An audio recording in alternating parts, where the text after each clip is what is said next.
बारिश की बूंदों के बीच काले कोट में खड़ा ये शख्स बेयुआन के अंडरवर्ल्ड का बेताज बादशाह है, वंग हाओ। एक ऐसी ताकत जिसके आगे सब सिर झुकाते हैं। पर क्या आप यकीन करेंगे कि ये खौफनाक बॉस एक वक्त पर स्कूल का सबसे बड़ा लूजर था? कहानी हमें कुछ साल पीछे ले जाती है। वंग हाओ का सपना बस एक अच्छे हाई स्कूल में एडमिशन लेना था। क्लास में पढ़ाई के वक्त टीचर उसे एक मैथ प्रॉब्लम सॉल्व करने को कहते हैं। वंग हाओ बिल्कुल सही जवाब देता है, पर जैसे ही वो बैठने लगता है एक लड़का अचानक उसकी कुर्सी पीछे खींच लेता है। वंग हाओ जमीन पर गिर पड़ता है और पूरी क्लास उस पर जोर जोर से हंसने लगती है। ये उसके लिए कोई नई बात नहीं थी। पिछले 3 सालों से वो इन सब के लिए बस एक मजाक बनकर रह गया था। तभी एक बुली आकर उसके सिर पर मारता है और उसे डांटते हुए चुपचाप बैठने को कहता है। वंग हाओ का गुस्सा अब आसमान छू रहा था और इस बार वो खुद को रोक नहीं पाता। वो घूमकर उस लड़के के चेहरे पर एक जोरदार मुक्का जड़ देता है, लेकिन उस अकेले की हिम्मत उन गुंडों के आगे ज्यादा देर नहीं टिकती। अगले ही पल उस बुली के सारे दोस्त वंग हाओ पर टूट पड़ते हैं। वो सब मिलकर उसे बुरी तरह जमीन पर गिराकर पीटते हैं। चोट खाया हुआ और दर्द से रोता हुआ वंग हाओ खुद से बस यही सवाल करता है कि आखिर उसने क्या गलत किया है, क्यों वो इस नरक से बाहर नहीं निकल पा रहा। लेकिन उसकी परेशानियां यहाँ खत्म नहीं होती। ग्राउंड में जब वंग हाओ अकेले फुटबॉल खेलना चाहता था तो वहां भी वो गुंडे आ जाते हैं और उसे पनौती बोलकर बेइज्जती करके वहां से भगा देते हैं। कुछ दिनों बाद उन गुंडों ने खुद फुटबॉल फाड़ दी थी, पर इसका सारा इल्जाम वो जबरदस्ती वंग हाओ पर थोप देते हैं। वंग हाओ चिल्लाता है कि उसने बॉल को छुआ तक नहीं, पर गुंडों की उस भीड़ में उसकी कोई नहीं सुनता। वो आखिरकार समझ चुका था कि इस कमजोर दुनिया में सच्चाई की नहीं, सिर्फ ताकत की अहमियत है। आखिरी उम्मीद लेकर वो अपने टीचर के पास जाता है और बताता है कि कैसे वो लड़के उसे बिना वजह पीटते हैं और उस पर झूठे इल्जाम लगाते हैं। लेकिन टीचर उसकी मदद करने के बजाय अपने फोन में देखते हुए उल्टा उसी को ताना मारता है कि अगर सब लोग मिलकर सिर्फ तुम्हें ही परेशान करते हैं तो जरूर प्रॉब्लम तुम्हारे ही अंदर होगी।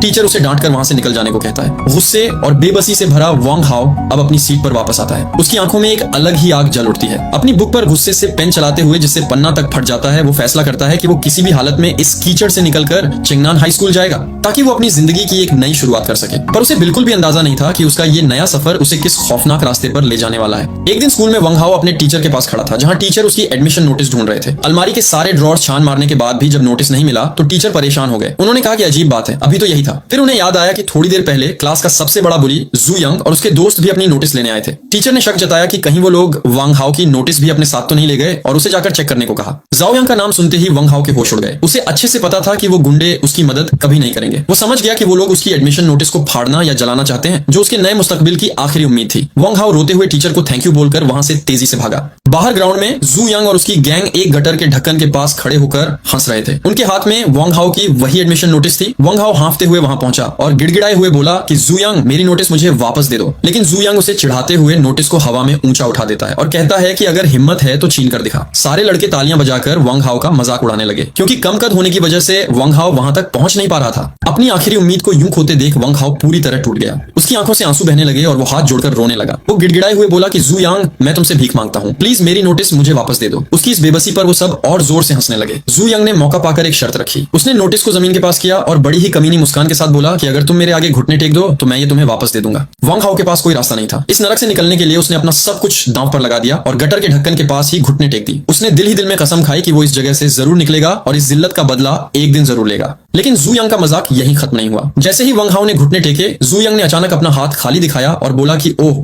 नोटिस तो गलती से गटर के अंदर गिर गई। वंग हाओ का दिल बैठ गया। पर अगले ही पल जू यंग ने अपने पॉकेट से असली रेड एडमिशन लेटर निकाला और हंसते हुए बोला कि मैं तो बस मजाक कर रहा था। उसने कहा कि मुझे यकीन नहीं हो रहा कि तुम जैसा लूजर इस स्कूल में सिलेक्ट हो गया। इस बार तो तुमने हैरान कर दिया। वो उस लेटर से वंग हाओ के सिर पर मारता है और उसे जमीन पर रोता हुआ छोड़कर अपनी गैंग के साथ हंसी मजाक करते हुए चला जाता है। वंग हाओ जमीन पर बैठकर उस लेटर को देखता है और रोती हुई आंखों के साथ मुस्कुराता है कि आखिरकार वो अब यहाँ से जा सकता है। चेंगनान हाई स्कूल का रास्ता अब साफ था। गर्मियों की छुट्टियां शुरू हो चुकी थी। वंग हाओ अपने घर के आंगन में बैठकर पढ़ाई कर रहा था। तभी उसकी माँ कपड़े धोने के लिए बाहर आती हैं और उसे ताना मारती हैं कि सारे दिन घर में क्यों घुसा रहता है, बाहर जाकर दोस्तों के साथ खिलाकर। उसके पिता भी बीड़ी पीते हुए कहते हैं कि अच्छे स्कूल में एडमिशन हो गया है तो थोड़ा घूम फिर कर रिलैक्स कर लो। पर वंग हाओ कहता है कि वो घर पर ही ठीक है। तभी वहां एक लंबे काले कोट में एक लड़का एंटर होता है, जिसे देखकर वंग हाओ के चेहरे पर एक प्यारी सी मुस्कान आ जाती है। वो उसका बड़ा भाई जैसा दोस्त युगे था। युगे बताता है कि वो शहर के चेंगनान वोकेशनल कॉलेज में पढ़ता है, जो वंग हाओ के नए स्कूल के बिल्कुल पास है। वंग हाओ उत्सुकता से शहर और उस स्कूल के बारे में पूछता है तो युगे उसे बताता है कि वहां बहुत सारे इंटरनेट कैफेज, खाने पीने की गलियां और शहर जाने के लिए काफी बसेस हैं। जाते जाते युगे उसके कंधे पर हाथ रखकर कहता है कि अगर चेंगनान हाई स्कूल में कोई भी तकलीफ हो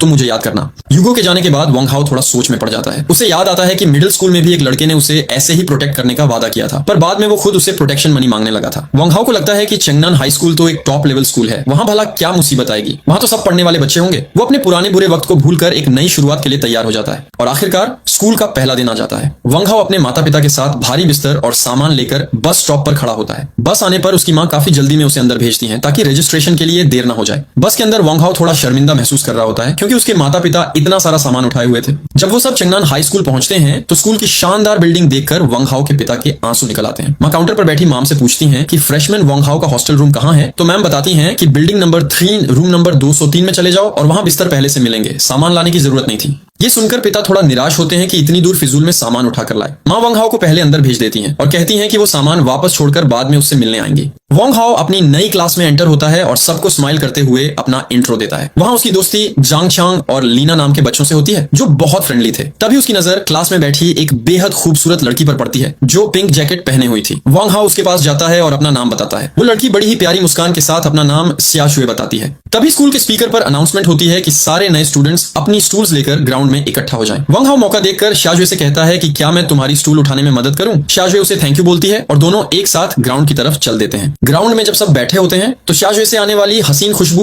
वंग हाओ का दिल धड़का देती है। वो सामने देखने का नाटक तो कर रहा था पर उसकी नजरें बार बार चोरी छुपे शाजुए को ही निहार रही थी। सेरेमोनी खत्म होने के बाद दोनों चुपचाप क्लास की तरफ वापस जाने लगते हैं। वंग हाओ को लग रहा था कि उसकी जिंदगी में अब सब कुछ अच्छा होने वाला है, लेकिन उसे बिल्कुल अंदाजा नहीं था कि इस शानदार स्कूल की दीवारों के पीछे एक ऐसी अंधेरी और खौफनाक दुनिया उसका इंतजार कर रही है जो उसकी सोच से भी परे थी। सीन शिफ्ट होता है एक क्लासरूम में। टीचर अंदर आते हैं और वंग हाओ यहाँ एक बिल्कुल नॉर्मल स्टूडेंट की तरह बैठा होता है। ये बिल्कुल वैसी ही स्कूल लाइफ थी जिसका उसने सपना देखा था। वह अपने बगल में बैठी लड़की शाजुए से पूछता है कि क्या हम आगे भी एक साथ बैठ सकते हैं। शाजुए खुशी से हाँ बोल देती है। तभी टीचर अनाउंस करते हैं कि आज एक नया स्टूडेंट आने वाला है। क्लास में सब कंप्लेन करते हैं कि पहले ही दिन कोई लेट कैसे हो सकता है। दरवाजा खुलता है और एक लंबा चौड़ा और खतरनाक दिखने वाला लड़का अंदर आता है। इसका नाम जू यंग है। वह बताता है कि उसके ग्रेड्स अच्छे नहीं हैं और वे सिर्फ बास्केटबॉल की स्पोर्ट्स कोटा की वजह से इस टॉप स्कूल में आया है। टीचर उसकी पर्सनालिटी देखकर उसे तुरंत क्लास मॉनिटर बना देते हैं। पूरी क्लास खुशी से तालियां बजाती है पर उसे बिल्कुल भी अंदाजा नहीं था कि अगला पल उसकी जिंदगी बदलने वाला है। वंग हाओ की हालत अचानक खराब हो जाती है। वह डर से कांपने लगता है। वह अपने मन में कहता है सब खत्म हो गया, मैं इतनी मेहनत करके यहाँ आया फिर बीएचआई इससे बच नहीं पाया। उसे समझ नहीं आ रहा था कि जू यांग इस स्कूल में कैसे आ गया। तभी टीचर बोलते हैं कि जिसके मार्क्स अच्छे हैं वो अपनी पसंद की सीट चुन सकता है। वंग हाओ अपना सामान उठाता है और जू यांग की नजरों से बचते हुए पीछे बैठे एक चश्मे वाले लड़के लियू जिहोंग के पास चला जाता है। दोनों एक दूसरे को अपना नाम बताते हैं और दोस्त बन जाते हैं। फ्री टाइम मिलते ही जू यांग अपना रौब जमाने के लिए सबको अपनी तरफ से लंच पर ट्रीट देने का ऑफर करता है। ये सुनकर पूरी क्लास खुशी से झूम उठती है, लेकिन असली दिक्कत अब शुरू होने वाली थी। जू यांग अचानक अपनी उंगली वंग हाओ की तरफ पॉइंट करता है और सबके सामने कहता है सिर्फ इसे छोड़कर। वे कहता है कि ये हमारे साथ खाना खाने के लायक नहीं है। वह बताता है कि हम दोनों एक ही टाउन से हैं और मैं अच्छी तरह जानता हूं कि ये कैसा इंसान है। वह सबको प्रॉमिस करता है कि लंच के टाइम वह वंग हाओ की सारी सच्चाई सबको बताएगा। पूरी क्लास जोर जोर से वंग हाओ पर हंसने लगती है। वंग हाओ को बहुत ह्यूमिलिएशन फील होता है पर वह चुपचाप नीचे देखता रहता है। थोड़ी देर बाद शाजुए उसके पास आती है। वह गुस्से में पूछती है कि तुमने जू यांग को पलटकर जवाब क्यों नहीं दिया। वंग हाओ कहता है कि उसकी हिम्मत नहीं है क्योंकि अगर उसने कुछ बोला तो अंजाम और भी बुरा होगा। ये सुनकर शाजुए थोड़ी डिसअपॉइंटेड होती है। वह समझाती है कि अगर तुम खुद के लिए खड़े नहीं होगे तो कोई और भी तुम्हारी मदद नहीं करेगा। वह स्ट्रांगली कहती है कि अगली बार अगर उसने तुम्हें परेशान किया तो तुम्हें पलटवार करना ही होगा और अगर तुमने नहीं किया तो मैं तुम्हारी तरफ से स्टैंड लूंगी क्योंकि मुझसे तुम्हारी यह बेइज्जती नहीं देखी जाती। यह सुनकर वंग हाओ थोड़ा हैरान होता है पर उसे हिम्मत मिलती है। वह कहता है इसकी जरूरत नहीं है, मैं खुद उससे निपट लूंगा। यह सुनकर शाजुए खुशी से मुस्कुरा देती है। लेकिन क्या सच में वंग हाओ डर छोड़कर जू यांग का सामना कर पाएगा या लंच टाइम में जू यांग उसका कोई ऐसा राज खोलने वाला है जिससे इस नए स्कूल में वंग हाओ की जिंदगी पहले दिन ही बर्बाद हो जाएगी। शाजुए की बातों से वंग हाओ को थोड़ी हिम्मत मिलती है और उसके चेहरे पर एक सुकून भरी मुस्कान आ जाती है पर उसे बिल्कुल अंदाजा नहीं था कि अगले ही पल वहां जू यांग अपने दोस्तों के गैंग के साथ आकर खड़ा हो जाएगा। जाओ यांग गुस्से में पूछता है कि शाजुए उससे क्या कह रही थी। वंग हाओ थोड़ा घबरा कर कहता है कि कुछ नहीं, लेकिन जू यांग कहां मानने वाला था। वह वंग हाओ का मजाक उड़ाते हुए कहता है कि तू खुद को कोई हीरो समझता है क्या। फिर वह जोर से वंग हाओ की टेबल पर मुक्का मारता है और उसकी आंखों में देखते हुए कहता है लगता है तेरी हड्डियों में फिर से खुजली हो रही है। डर के मारे वंग हाओ तुरंत अपनी जगह से उठता है और कॉरिडोर में भागने लगता है। भागते हुए वह अपने मन में सोचता है कि भले ही यह कायरता हो पर चुपचाप खड़े रहकर मार खाने से तो बेहतर ही है। लेकिन तभी पीछे मुड़कर देखने पर उसे एक बहुत बड़ी बात समझ आती है। जू यांग का एक दोस्त ली जय उसे आगे बढ़ने से रोक देता है और जू यांग उसकी बात मान भी जाता है। ये देखकर वंग हाओ को रियलाइज होता है कि इस ग्रुप का असली बॉस जू यांग नहीं बल्कि ली जय है। इस घटना के बाद वंग हाओ पूरी तरह टूट चुका था। वह कैफेटेरिया में अकेला बैठकर बचे हुए डर के साथ अपना खाना खाता है। रात को डॉर्म रूम में भी उसे शांति नहीं मिलती। उसके सभी रूममेट्स जू यांग की तारीफों के पुल बांध रहे होते हैं कि वह कितना अमीर और कूल है। उनमें से एक लड़का हंसते हुए बताता है कि जू यांग ने उन्हें वंग हाओ का राज बता दिया है। वह बताता है कि वंग हाओ मिडिल स्कूल में सबसे ज्यादा मार खाने वाला डरपोक लड़का था और अब यहाँ भी क्लास मॉनिटर उसे छोड़ने वाला नहीं है। अपने ही दोस्तों के मुंह से अपनी बेइज्जती सुनकर वंग हाओ चुपचाप बिस्तर पर लेटा रहता है। उसकी आंखों से आंसू बहने लगते हैं। वो खुद से सवाल करता है कि मैं इतना डरपोक क्यों हूँ, क्या कोई आकर मुझे इस नरक से निकालेगा। पर अचानक उसकी मुट्ठी गुस्से से भींच जाती है। वो आंसू पोंछते हुए डिसाइड करता है कि अब और नहीं, कोई और उसे बचाने नहीं आएगा, उसे खुद ही अपने आप को बचाना होगा। और यहीं से कहानी एक नए मोड़ पर पहुंच जाती है। अगले दिन जब वंग हाओ क्लास में एंटर करता है तो उसके चलने के ढंग और आंखों में एक अलग ही कॉन्फिडेंस होता है। जू यंग उसे देखकर स्मर्क करता है, जैसे सोच रहा हो कि आज फिर इसका शिकार करेगा। पर वंग हाओ बिना किसी डर के चुपचाप अपने दोस्त जीहोंग के पास आकर बैठ जाता है। जीहोंग भी नोटिस करता है कि आज वंग हाओ थोड़ा अलग लग रहा है। लेकिन थोड़ी ही देर बाद क्लास में फिर से तमाशा शुरू हो जाता है। टीचर बोर्ड पर पढ़ा रहे होते हैं और पीछे बैठा जू यंग मजे से चिकन खा रहा होता है। वह जानबूझकर चिकन की झूठी हड्डियां वंग हाओ पर फेंकने लगता है। एक हड्डी सीधे वंग हाओ के सर पर आकर गिरती है। पूरी क्लास के सामने जू यंग जोर जोर से उस पर हंसने लगता है। इस बार वंग हाओ का डर गुस्से में बदल जाता है। उसका खून खौलने लगता है और वह अपने पेन को जोर से पकड़ते हुए सोचता है कि मुझे मजबूर मत करो। वह गुस्से से आग बबूला होकर जू यंग को सबक सिखाने के लिए उठने ही वाला होता है कि तभी टीचर जोर से चिल्लाते हैं, क्लास में शांति रखो।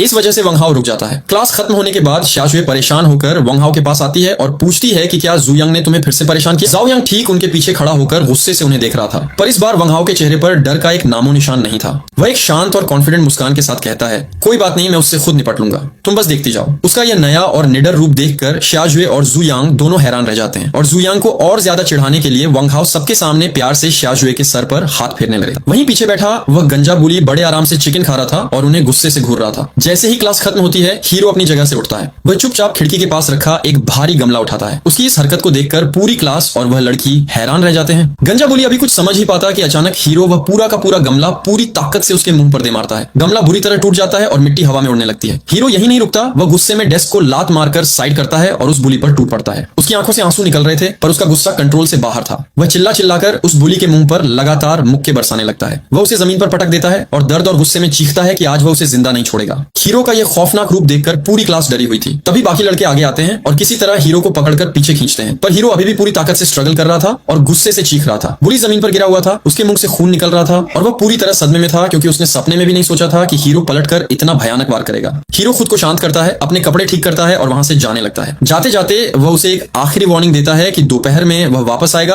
और उसे इससे भी बुरी तरह पीटेगा। बाहर हॉलवे में चलते हुए हीरो का एड्रेनलिन ठंडा होता है और वह रोने लगता है। उसे पता था कि जो उसने अभी किया है उसकी बहुत बड़ी कीमत चुकानी पड़ेगी। हॉस्टल में उस बुली के दोस्त उसका इंतजार कर रहे होंगे। वे रोता हुआ सोचता है कि क्या यू चेंगफेई नाम का लड़का उसकी मदद करेगा, जो एक वोकेशनल कॉलेज का जाना माना बदमाश था। पर अभी के लिए स्कूल में रुकना खतरे से खाली नहीं था। इसीलिए हीरो चुपचाप स्कूल के पीछे की तरफ जाता है और कांच के टुकड़ों से भरी ऊंची दीवार को फांदकर बाहर कूद जाता है। घास पर गिरने के बाद वो खुद पर ही हंसता है क्योंकि उसने कभी नहीं सोचा था कि उस जैसा एक पढ़ाकू और शांत स्टूडेंट कभी स्कूल से इस तरह दीवार कूदकर भागेगा। वह अकेला ही शहर की सड़कों की तरफ निकल जाता है।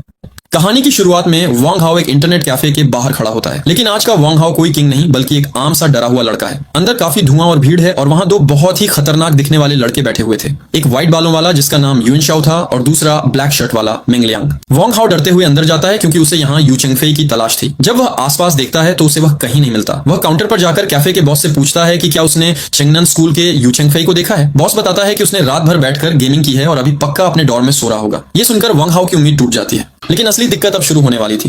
वंग हाओ हिम्मत करके उन खतरनाक लड़कों से पूछता है कि क्या वो यू चेंगफेई को जानते हैं, क्योंकि यू चेंगफेई उसका बड़ा भाई है और उसे उससे एक जरूरी काम है। ये बात सुनते ही पूरे कैफे में हंसी छूट जाती है। सब उसका मजाक उड़ाने लगते हैं। युएन शाओ हंसते हुए कहता है कि ये कितनी अजीब बात है, यहाँ कौन है जो यू चेंगफेई को नहीं जानता। उसका भौकाल पूरे स्कूल में इतना ज्यादा है कि बच्चा बच्चा उसके नाम से वाकिफ है। सबको इस तरह हंसता देख वंग हाओ को गुस्सा आ जाता है। वह थोड़े तेवर में कहता है कि अगर जानते हो तो सीधे सीधे बताओ, वरना मैं जा रहा हूँ। युएन शाओ को उसके ये नखरे बहुत दिलचस्प लगते हैं। वह उससे पूछता है कि आखिर ऐसी क्या आफत आ गई, क्या किसी ने तेरी पिटाई कर दी है। वंग हाओ बड़ी मासूमियत से जवाब देता है कि अभी नहीं, पर दोपहर तक पक्का पिटने वाला हूँ। ये सुनकर वहां मौजूद हर एक लड़का फिर से जोर जोर से हंसने लगता है। वंग हाओ गिड़गिड़ाता है कि उसे जल्दी बताओ वरना आज उसका बचना मुश्किल है। उसकी ये हालत देखकर मंग लियांग को उस पर तरस आ जाता है और वह कहता है कि ठीक है, वह उसे यू चेंगफेई के पास ले जाएगा। दोनों कैफे से बाहर निकलकर चलने लगते हैं। रास्ते में मिंग लियांग उससे पूछता है कि आखिर चक्कर क्या है। वंग हाओ बताता है कि उसने पूरी क्लास के सामने जू यंग नाम के एक लड़के को बुरी तरह पीटा है और अब वो लोग दोपहर में डॉर्म के बाहर उसका हिसाब बराबर करने के लिए इंतजार कर रहे होंगे। मिंग लियांग ये सुनकर हंसता है और कहता है कि बस इतनी सी बात, इस छोटे से काम के लिए यू चेंगफेई को परेशान करने की जरूरत नहीं है, वह खुद ही इसे अकेले निपटा देगा।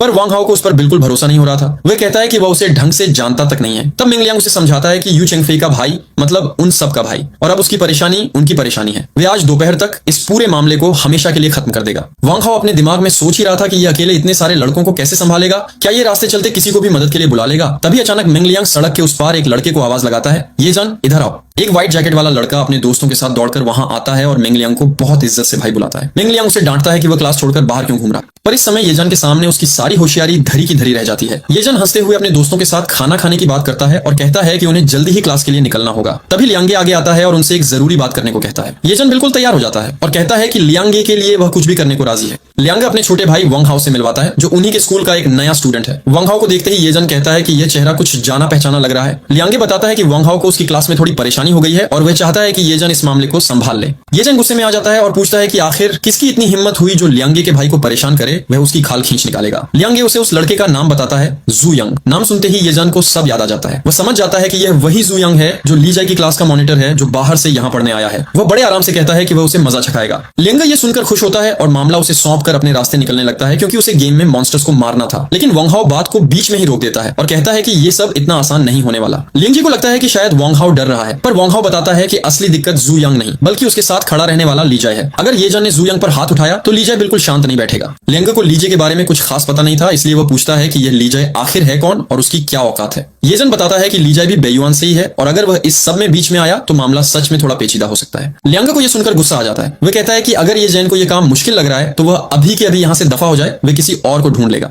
येजन तुरंत पीछे हट जाता है और हाथ जोड़ते हुए कहता है कि वह इस काम को जरूर करेगा, क्योंकि ली जाई के साथ उसके रिश्ते ठीक ठाक हैं और वह उसकी इतनी बात तो मान ही लेगा। फिर येजन पूछना चाहता है कि आखिर वंग हाउ और जू यंग के बीच मामला कितना बड़ा है। वंग हाउ बताता है कि उसने पूरी क्लास के सामने जू यंग की अच्छी तरह पिटाई की है और यह भी कहा था कि वह दोपहर को उसे फिर से पीटेगा, इसीलिए वह सब जरूर हॉस्टल में उसका इंतजार कर रहे होंगे। ये सुनकर लियांगे और येजन दोनों खुश हो जाते हैं। लियांगे को अपने भाई पर नाज होता है और येजन कहता है कि अब इसकी चिंता करने की कोई बात नहीं, वे सब मिलकर उसे एक बार फिर मजा चखाएंगे। वंग हाउ के चेहरे पर एक गहरी मुस्कान आ जाती है, क्योंकि वह तो बस इसी मौके के इंतजार में था। इसके बाद वह सब एक गेमिंग जोन के अंदर दाखिल होते हैं, जहां पहले से ही काफी भीड़ थी और हर कोई गेमिंग में व्यस्त था। तभी वहां बैठा एक लड़का पूछता है कि यूगे कहाँ है। लियांगे बताता है कि यूगे अभी सो रहे हैं और अगर उन्हें डिस्टर्ब किया तो किसी की जान भी खतरे में पड़ सकती है। वह आगे कहता है कि वंग हाउ का मामला उतना बड़ा नहीं है और वह खुद ही इसे आराम से सुलझा सकता है, इसलिए यूगे को परेशान करने की कोई जरूरत नहीं है। वह लड़का कहता है कि ठीक है, जैसा उन्हें सही लगे वह करें, बस यूगे के भाइयों का ख्याल रखा जाए और कोई गड़बड़ ना हो। लियांगे उसे भरोसा दिलाता है और काउंटर पर बैठे आदमी से अपने दोस्तों के लिए सिस्टम चालू करने को कहता है। तभी वहां बैठा एक लड़का चिल्ला उठता है, क्योंकि उसे गेम में एक बहुत ही धांसू वेपन मिल गया था और वह खुशी से पागल हो जाता है। हर कोई अपने अपने कंप्यूटर स्क्रीन पर आंखें जमाए बैठा था। वंग हाउ भी हेडफोन लगाकर गेम खेलने में मग्न हो जाता है, पर उसके दिमाग में अब भी वही बातें चल रही थी। एक तरफ वह चाहता था कि दोपहर जल्दी से आ जाए, तो दूसरी तरफ उसके अंदर एक अजीब सी बेचैनी भी थी। गेमिंग जोन के अंदर का माहौल पूरी तरह गर्म था। सभी लोग एक अलग ही दुनिया में खोए हुए थे। तभी क्लॉक पर 12 बजते हैं और वंग हाउ तुरंत लियांगे को इशारा करता है। लियांगे देखता है कि 12 बज चुके हैं और वह तुरंत येजन को आवाज लगाता है कि वह जल्दी से वंग हाउ का मामला सुलझाने के लिए निकले। लेकिन येजन बिल्कुल आराम से हेडफोन उतारते हुए कहता है कि इतनी जल्दी क्या है, पहले उसे गेम में इस मॉन्स्टर को खत्म करने दो। वह कहता है कि अभी तो स्कूल खत्म हुआ है और जू यंग और उसके लोग भी पहले खाना खाने जाएंगे। उन्हें हॉस्टल लौटने में कम से कम आधा घंटा तो लग ही जाएगा। लियांगे ये सुनकर थोड़ा शांत होता है। तभी वहां बैठा गुस्से वाला लड़का कहता है कि खाने का वक्त हो गया है और किसी को जाकर खाना ऑर्डर कर देना चाहिए। एक लड़का तुरंत खाना लाने के लिए निकल जाता है और लियांगे अपने सभी दोस्तों के लिए भी खाना लाने को कहता है। वंग हाउ ये सब देखकर अंदर ही अंदर बहुत खुश होता है। उसे लगता है कि ये लोग सच में बहुत अच्छे हैं, जो न सिर्फ उसकी परेशानी दूर कर रहे हैं बल्कि उसे खाना भी खिला रहे हैं। वह तुरंत अपनी सीट से उठता है और बाहर की तरफ निकल जाता है। बाहर आकर वह पास की एक शॉप से कुछ कोल्ड ड्रिंक्स और सिगरेट्स खरीदता है और वापस गेमिंग जोन के अंदर आ जाता है। वह आकर लियांगे और बाकी दोस्तों को कोल्ड ड्रिंक्स देता है। थोड़ी ही देर में उनका खाना भी आ जाता है और सभी लोग एक साथ बैठकर खाना खाने लगते हैं। खाना खाते खाते भी उनका ध्यान गेम पर ही था और माहौल काफी रिलैक्स्ड लग रहा था। खाना खत्म करने के बाद वंग हाउ एक सिगरेट सुलगाता है और गहरी सोच में डूब जाता है। तभी येजन उसके पास आता है और कहता है कि अब वक्त हो चुका है और उन्हें निकलना चाहिए। वंग हाउ तुरंत तैयार हो जाता है। लियांगे उन्हें देखकर मुस्कुराता है और उन्हें इस मिशन के लिए बेस्ट ऑफ लक कहता है। येजन बड़े कॉन्फिडेंस के साथ कहता है कि लियांगे चिंता न करें, यह मामला वो आराम से संभाल लेगा। वंग हाउ पूछता है कि क्या लियांगे उनके साथ नहीं चल रहे। लियांगे मुस्कुराते हुए मना कर देता है और कहता है कि वह सब चेंगनन हाई स्कूल के हैं और वह एक वोकेशनल स्कूल का स्टूडेंट होने के नाते वहां चले तो यह देखने में बिल्कुल सही नहीं लगेगा। तभी जान क्लासरूम से बाहर आकर कहता है कि तुम अंदर जाओ, मैं जरा टॉयलेट होकर आता हूँ। इसके बाद वंग हाउ जैसे ही हॉस्टल के कमरे का दरवाजा खोलता है तो अंदर का नजारा देखकर दंग रह जाता है। वहां कुछ लड़के बैठकर ताश खेल रहे थे। उनमें से एक लड़का कहता है, अरे तुम वापस आ गए। तभी वंग हाउ देखता है कि एक लड़के ने अपने गंदे जूते सीधे उसके बिस्तर पर टिका रखे हैं। वंग हाउ मन ही मन सोचता है, यह तो मेरा बिस्तर है। तभी बिस्तर पर बैठा वो लड़का सिगरेट सुलगाते हुए बड़े घमंड से कहता है, तुम्हारा बिस्तर सच में काफी आरामदायक है। वैसे मुझे उम्मीद नहीं थी कि तुम सच में वापस आने की हिम्मत करोगे। मुझे तो लगा था कि तुम डरकर डोंगुआन शहर वापस भाग गए हो। ये सुनकर बाकी लड़के भी हंसने लगते हैं। वंग हाउ अपनी मुट्ठियां भींचते हुए आगे बढ़ता है और कहता है, जो यांग, हम दोनों एक ही शहर के हैं, तो फिर तुम्हारा इस तरह बार बार मुझे परेशान करना कहां तक ठीक है। जो यांग धुएं का कश लेते हुए कहता है, अगर हम एक ही शहर के हैं तो क्या हुआ, मुझे तुम्हें परेशान करना अच्छा लगता है। बस क्यों, क्या कर लोगे, क्या देख रहे हो? तुमने ही कहा था ना कि दोपहर में तुम मुझसे दोबारा निपटोगे। लो मैं यहीं खड़ा हूँ, हिम्मत है तो मारो मुझे। जो यांग की ये बदतमीजी देखकर वांग हाओ का सब्र टूट जाता है और वो पूरी ताकत से उसके गाल पर एक जोरदार थप्पड़ जड़ देता है। थप्पड़ खाते ही जो यांग की आंखें गुस्से से लाल हो जाती हैं और वो चिल्लाता है, तुम्हारी इतनी हिम्मत, तुमने मुझ पर हाथ उठाया।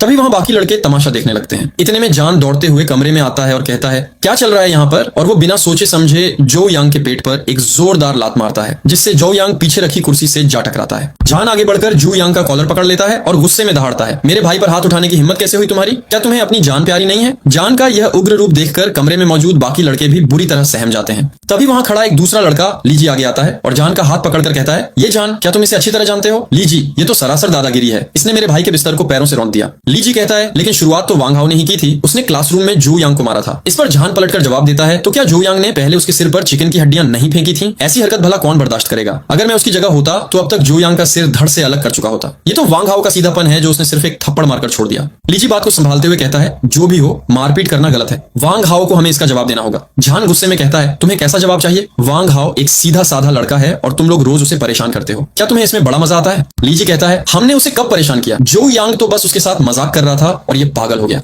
जान उसकी तरफ उंगली उठाकर कहता है, अच्छा, चबाई हुई हड्डियां किसी के सिर पर फेंकना मजाक होता है क्या? लीजी, हम भी काफी समय से बाहर रह रहे हैं, इसीलिए मुझे बच्चों जैसी कहानियां सुनाना बंद करो। लीजी थोड़ा शांत होते हुए कहता है, ठीक है, पहले तुम जो यांग को छोड़ो। अब जब बात यहाँ तक पहुंच ही गई है तो क्यों ना हम दोनों एक एक कदम पीछे हटें। मेरा मान रखते हुए इस मामले को यहीं रफा दफा करते हैं, क्या विचार है? तभी जो यांग बीच में बोलते हुए जान से पूछता है, कितने पैसे? जान हैरान होकर पूछता है, क्या? कौन से पैसे? लीजी भी चौंक जाता है। वांग हाओ, जरा यहाँ आओ, बताओ तुम्हें कितने पैसे दिए गए हैं, मैं तुम्हें उससे दोगुना देने को तैयार हूँ। ये सुनते ही जान का गुस्सा 7वें आसमान पर पहुंच जाता है। वो जू यांग को एक और जोरदार थप्पड़ मारता है और चिल्लाता है, भाड़ में गए तुम्हारे पैसे, तुमने मुझे क्या समझ रखा है? वांग हाओ मेरा भाई है, समझा तुमने? मेरा भाई। तुम्हें क्या लगता है तुम्हारे पास थोड़े से पैसे क्या आ गए, तुम कुछ भी खरीद लोगे? ऐसा लगता है कि तुमने लीजी को भी पैसों के दम पर ही अपना चमचा बना रखा है। बताओ, उसे अपने साथ रखने के लिए कितने पैसे दिए हैं तुमने? लीजी बीच में आकर जान का हाथ रोकता है और कहता है, ये जान, अब बस बहुत हुआ, मैंने तुम्हें काफी इज्जत दे दी, लेकिन तुम तो हद पार कर रहे हो। अगर वांग हाओ तुम्हारा भाई है तो जो यांग भी मेरा भाई है, तुम्हारा इस तरह उसे मारना बिल्कुल गलत है। बेहतर होगा कि हम बैठकर बात करें कि इस मामले को कैसे सुलझाना है। रोज रोज का ये ड्रामा ठीक नहीं है, क्यों? मैं सही कह रहा हूँ ना? जान कहता है, मैं भी तो यही कह रहा था, लेकिन तुम्हारे इस भाई ने मुझसे पैसों की बात शुरू कर दी। क्या तुम्हें लगता है कि मैं पैसों के लिए बिकने वाला इंसान हूँ? लीजी मुस्कुराते हुए कहता है, चलो ठीक है, अब इन बातों को छोड़ो, हम सब एक ही क्लास के छात्र हैं, रोज एक दूसरे के सामने आना है। मेरी मानो तो वांग हाओ बस जो यांग से माफी मांग ले और फिर हम सब मिलकर साथ में खाना खाएंगे। इस तरह यह मामला यहीं खत्म हो जाएगा।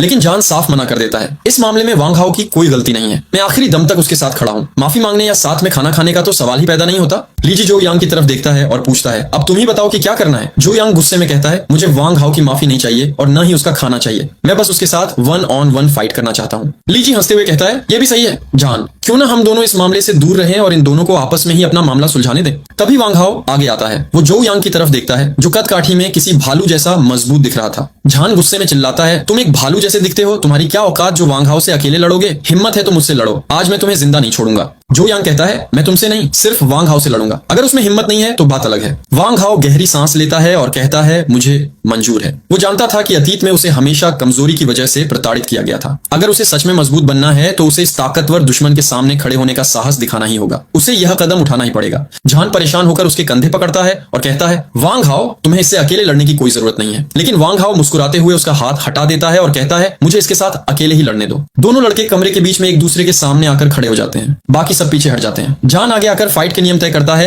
पहला नियम, कोई किसी के बाल नहीं खींचेगा। दूसरा नियम, कोई किसी का चेहरा नहीं नोचेगा। और तीसरा नियम, कोई भी प्राइवेट पार्ट पर लात नहीं मारेगा, समझे? जो यांग अपनी उंगलियां चटकाते हुए तैयार हो जाता है। जान कहता है, तो फिर शुरू करो। और तभी वांग हाओ अपनी पूरी ताकत समेटकर पहला पंच जो यांग की तरफ चलाता है। लेकिन असलियत में वांग हाओ अभी जमीन पर गिरा हुआ था और जू यांग उस पर अपने मुक्कों की बरसात कर रहा था। वांग हाओ किसी भी तरह जू यांग का पैर पकड़कर उसे रोकने की कोशिश करता है, पर जू यांग गुस्से में लगातार उस पर हमला करता रहता है। वांग हाओ दर्द से रो रहा था, पर उसकी आंखों में आज एक अजीब सी आग थी। उसने तय कर लिया था कि चाहे जो हो जाए वह आज हार नहीं मानेगा। अचानक वांग हाओ अपनी पूरी ताकत लगाता है और जू यांग को जमीन पर पटक देता है। अब बारी उसकी थी। वांग हाओ लगातार अपने मुक्के जू यांग के चेहरे पर बरसाने लगता है। वह तब तक नहीं रुकता जब तक कि जू यांग के चेहरे से खून न निकलने लगे। ये पल उसके लिए बहुत बड़ा था। इस एक पल के लिए उसने न जाने कितने सालों तक इंतजार किया था। अपनी पूरी भड़ास निकालने के बाद वांग हाओ वहीं जमीन पर गिर जाता है। उसे लगता है कि आखिरकार ये सब यहीं खत्म हो गया, पर असल कहानी तो अभी शुरू होनी बाकी थी। ज़ाओ यांग के दोस्तों को यह बिल्कुल हजम नहीं होता। वह गुस्से में आगे बढ़ते हैं, लेकिन तभी येजन उनके रास्ते में खड़ा हो जाता है। जू यांग का दोस्त गुस्से में कहता है कि जब जू यांग मार खा रहा था तो तुमने हमें क्यों रोका? येजन मुस्कुराते हुए कहता है कि तुम लोग अगर चाहो तो सब मिलकर मुझसे लड़ सकते हो, पर तुम लोग वांग हाओ पर हाथ उठाने की औकात नहीं रखते,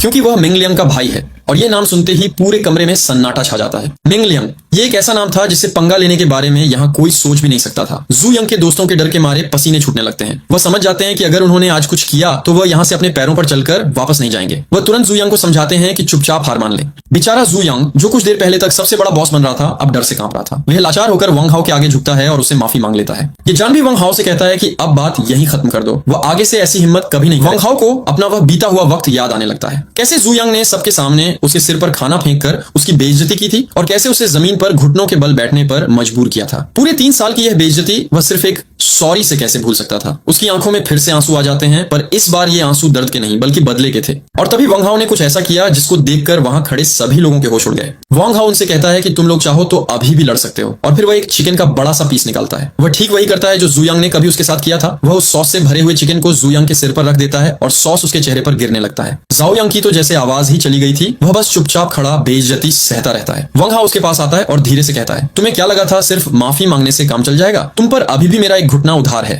जाओ यंग और उसके दोस्तों का घमंड अब मिट्टी में मिल चुका था। वंग हाओ एक ही आवाज में उन सबको वहां से निकलने के लिए कहता है। बिना एक लफ्ज कहे वह सब वहां से चुपचाप चले जाते हैं। उसके बाद वंग हाओ खिड़की के पास जाता है, वहां खड़े बाकी स्टूडेंट्स को देखता है और हल्के से मुस्कुराते हुए कहता है, माफ करना, मैं तुम्हें कोई तमाशा नहीं दिखा पाया। उसके चेहरे का यह सुकून साफ बता रहा था कि पुराना वंग हाओ अब मर चुका है। लेकिन इस नए वंग हाओ की यह शुरुआत आगे उसकी जिंदगी में कौन सा नया तूफान लाने वाली थी। डॉर्मेट्री में खड़े लड़के घबराए हुए थे और कह रहे थे कि उनका मकसद झगड़ा बढ़ाना नहीं बल्कि मामला शांत करवाना था। लेकिन वंग हाओ उनकी बातों पर हंसने लगता है और कहता है कि वह कोई बेवकूफ नहीं है। वह उन्हें साफ बता देता है कि उन्हें यहाँ से जाने की जरूरत नहीं है, बल्कि अब वह खुद यहाँ से जा रहा है। इसके बाद वंग हाओ अपने दोस्तों के साथ वहां से निकल जाता है, जबकि बाकी लड़के कॉरिडोर से उन्हें जाते हुए देखते रहते हैं। बाहर आते ही उसका दोस्त उससे पूछता है कि क्या उसका गुस्सा शांत हुआ, और कहता है कि बदला लेना ही एक असली मर्द की पहचान है। वंग हाओ को पहले कभी ऐसे मामलों में पड़ने की आदत नहीं थी, इसलिए उसे थोड़ा अजीब लग रहा था। उसका दोस्त पुरानी बातें याद करते हुए काफी जोश में था और अपनी तारीफ किए जा रहा होता है। वे सब सीधे एक इंटरनेट कैफे में पहुंचते हैं, जहां उनका एक सीनियर गेम खेलने में बिजी था। जब सीनियर वंग हाओ के चेहरे पर चोट के निशान देखता है तो वह अचानक गुस्से में आ जाता है। उसका दोस्त बीच बचाव करते हुए बताता है कि जू यंग ने वंग हाओ को अकेले लड़ने के लिए उकसाया था और वंग हाओ ने खुद इस चुनौती को स्वीकार किया। सीनियर का गुस्सा अब भी कम नहीं हो रहा था और वह कहता है कि उसने एक छोटा सा काम दिया था, पर उन्होंने उसके भाई को पिटवा दिया।